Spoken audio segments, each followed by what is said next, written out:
دیکھ رہا تھا جو حضرت معاویہ رضی اللہ تعالیٰ عنہ کے بارے میں کہتے ہیں کہ وہ اہل بیت کے قاتل ہیں. حضرت ایسا نہیں ہے. اہل بیت کے 21 آدمی کو شہید کیا ہے اور سب کا قاتل صرف شیعہ رہا ہے. اس میں سنی کوئی بھی نہیں ہے.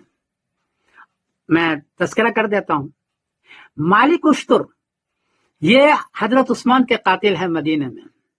عبد الرحمن بن ملجم خود حضرت علی کا قاتل ہے اور یہ دونوں جنگ صفین میں کمانڈر رہا حضرت علی رضی اللہ تعالیٰ عنہ کا. حضرت حسن کے جانگ میں خنجر مارا وہ شیعہ ہے. حضرت حسن رضی اللہ عنہ کی بیوی نے ان کو زہر دے کے مارا وہ بھی شیعہ ہے.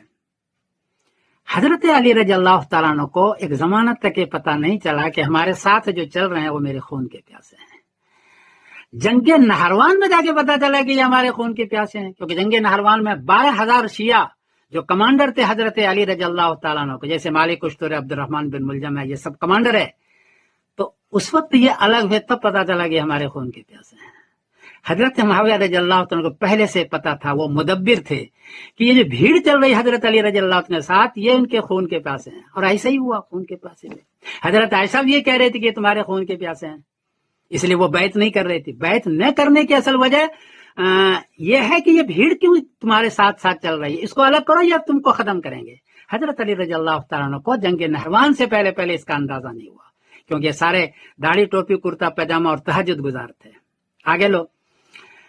حضرت علی معاویہ رضی اللہ کے انتقال کے بعد حکومت کمزور ہوئی، یزید کی حکومت آئی، تو یہی اہل شیعوں نے کوفہ نے حضرت حسین رضی اللہ عنہ کو خطوط لکھ کر کے بلایا کوفہ، اور میدان کربلا میں عمر ابن سعد ان کا نگراں تھا یزید کی جانب سے، بہت کہا کہ اس کو نہ مارو حضرت حسین حضرت حسن کو، لیکن شمرجی جوشن اور سنان بن انس اور اس کے کابینہ، یہ کمانڈر ہے حضرت علی کا جنگ صفین میں، انہوں نے گھس کر کے مارا.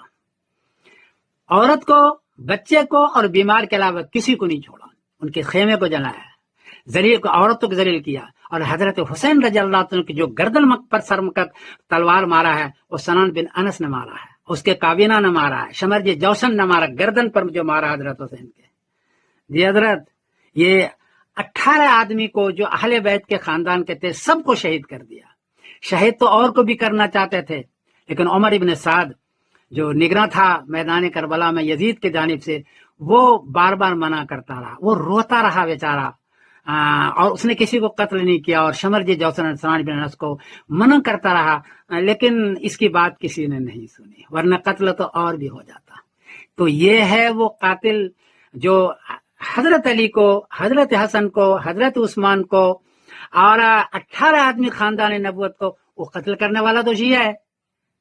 حضرت معاویہ نے تو ایک کو بھی قتل نہیں کیا ہے، بلکہ حضرت معاویہ رضی اللہ تعالیٰ نے حضرت حسین کو، حضرت حسن کو 15 لاکھ درہم ایک سال میں دیا اور ان کی عزت کی. ان کے زمانے میں کسی نے آنکھ اٹھا کے بھی نہیں دیکھا. وہ 20 سال کی حکومت میں کبھی کبھار کو گالی ولی کسی نے دے دی تو آپ اس کو لے کے بیٹھے ہیں.